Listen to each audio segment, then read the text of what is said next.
Hello বন্ধুরা, welcome back to Nasima's cooking recipe. আজ আবারও চলে এলাম নতুন আরেকটি রেসিপি নিয়ে আপনাদের সামনে।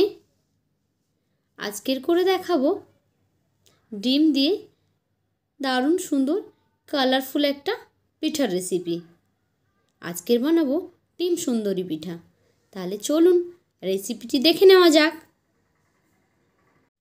যেহেতু ডিম দিয়ে পিঠা, তাই তো প্রথমেই লাগবে ডিম। আমি এখানে দুটো ডিম নিয়েছি। একটা মিক্সিং বোলের মধ্যে ডিম দুটোকে ভেঙে নিলাম। তার সঙ্গে দিয়ে দিচ্ছি আধা কাপ চিনি। চিনিটাকে আমি মিক্সার গ্রাইন্ডারে গুঁড়ো করে নিয়েছি। আপনারা এখানে গোটা চিনিও নিতে পারেন, তবে মেল্ট হতে সময়টা একটু বেশি লাগবে, সেই জন্য আমি এখানে গুঁড়ো চিনির ব্যবহার করেছি। এভাবে হ্যান্ড উইক্স দিয়ে এটাকে মেল্ট করে নিচ্ছি, ডিম আর চিনিটাকে, যেন এর মধ্যে কোনো চিনি গোটা না থাকে। ততক্ষণ পর্যন্ত এটাকে একটু মেল্ট করে নেবেন। তারপর এর মধ্যে দিয়ে দিলাম 1 কাপ ময়দা। ময়দা দিয়ে ডিম আর ময়দাটাকে খুব ভালোভাবে মিক্স করে নিচ্ছি। এখন এর মধ্যে দিয়ে দেব দুধ। আমি এখানে টোটাল 1.5 কাপ দুধ ইউজ করেছি। অল্প অল্প করে দুধ দিয়ে একটা ব্যাটার তৈরি করে নেব। খুব ঘন হবে না ব্যাটারটা, আবার খুব বেশি পাতলাও হবে না। মোটামুটি 1.5 কাপ দুধ দিলেই কনসিস্টেন্সিটা ঠিক এসে যাবে। যদি তার থেকে পাতলা চান, আরও একটু বেশি দুধ আপনারা অ্যাড করতে পারেন। এখন এর মধ্যে দিয়ে দিচ্ছি স্বাদ অনুযায়ী লবণ। আবার হ্যান্ড উইক্স দিয়ে একটু ঘুরিয়ে নিয়েছি। এখন মোটামুটি ব্যাটারটা আমাদের রেডি হয়ে গেছে। দেখুন, চামচ দিয়ে আমি দেখিয়ে দিচ্ছি ঘনত্বটা। খুব পাতলা কিন্তু ব্যাটারটা নয়। এখন আমি কিছুটা ব্যাটার এখান থেকে তুলে নিচ্ছি আরেকটা বোলের মধ্যে।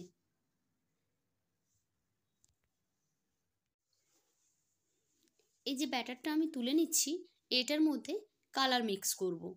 আপনারা আপনাদের পছন্দ অনুযায়ী কালার কিন্তু মিক্স করে নিতে পারেন। এখন যে ব্যাটারটা তুলে নিয়েছিলাম, সেখান থেকে কিছুটা ব্যাটার কমিয়ে নিয়ে বাকি ব্যাটারের মধ্যে আমি দিয়ে দিচ্ছি অরেঞ্জ ফুড কালার।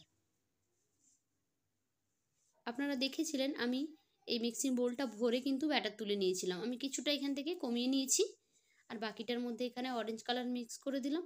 আর আপনারা প্রথমেই দেখেছেন যে পিঠাটা গ্রিন কালারেরও ছিল, সেই জন্য বাকি ব্যাটারে আমি গ্রিন কালার মিক্স করব। এখানে আর দেখালাম না।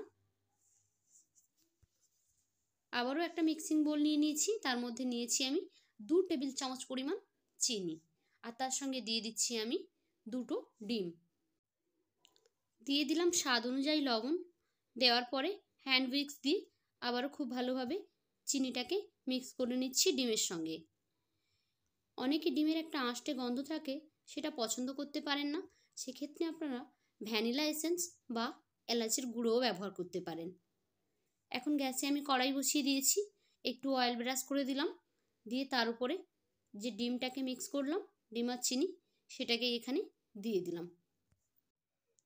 ডিমটাকে প্যানের মধ্যে ঘুরিয়ে ঘুরিয়ে একটা রুটির শেপ দিয়ে নিলাম।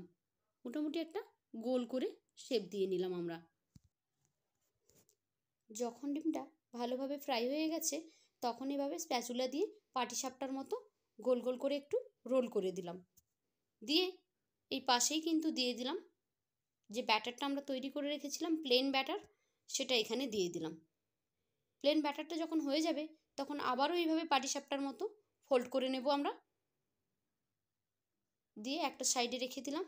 আবার ওখানেই একটু অয়েল ব্রাশ করে আবার দিয়ে দিচ্ছি যে অরেঞ্জ ফুড কালারটা মিশিয়েছিলাম, সেই ব্যাটারটা এখানে দিয়ে দিলাম। তো আবারও একইভাবে অরেঞ্জ ব্যাটারটা যখন হয়ে গেল, তখন একই রকমভাবে ফোল্ড করে আমরা আবার তুলে দেব। এইভাবে প্রত্যেকবার একবার সাদা ব্যাটার দেব আর একবার অরেঞ্জ কালারের ব্যাটার দেব। একই রকম প্রসেসে আপনারা যতটা মোটা রাখতে চান পিঠেটা, ততবার এইভাবে তৈরি করে নেবেন।